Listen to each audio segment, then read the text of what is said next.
In this video, we will be looking into the Fabric Network APIs. There are some changes I made at the API level.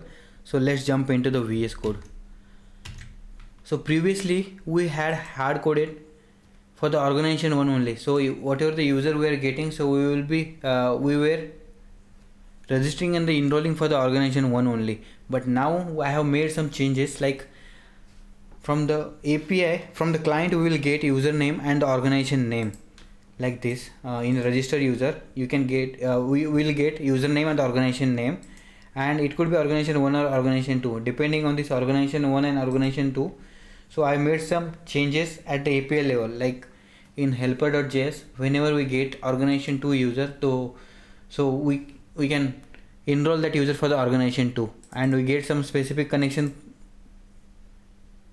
common connection profile for organization 2 organization, depending on the organization we are getting from the client. And one more thing I want to explicitly mention here, so make sure that if you are creating the new crypto materials, don't forget to update this connection org1.json, because it's have information about the TLS certificate for the peer 0 peer 1. In case if you have multiple pairs, so you have to mention all these things here, and the certificate authorities TLS cert as well.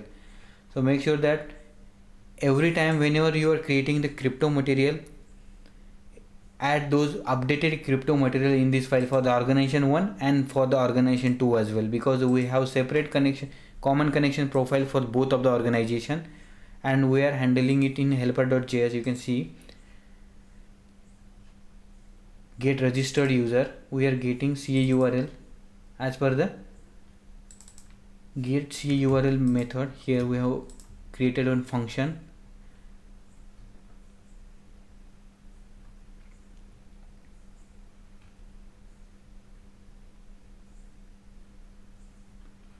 and these are the generics function I have created so that I can handle as per the organization 1 or organization 2.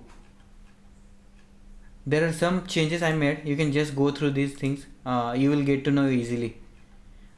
So just I made some generic changes, like creating the common functions instead of writing 2 times, because I have handled the situation for the organization 1 and organization 2. Probably you can write in a more efficient way as well. Just let me know in case if you are, maybe you can create a fork for this repo. You have to pass your org name as the org1 or org2 depending on your organization for which you want to enroll that particular user, and this is the username. And there are 2 different profiles for organization 1 and organization 2 as well in YAML and JSON. Currently we are using JSON, so probably we can have a separate video on how we can extract a common connection profile from the JSON as well as the YAML. But JSON is little easier than the YAML. It's my personal opinion. It could, in your case it could be something different or maybe same.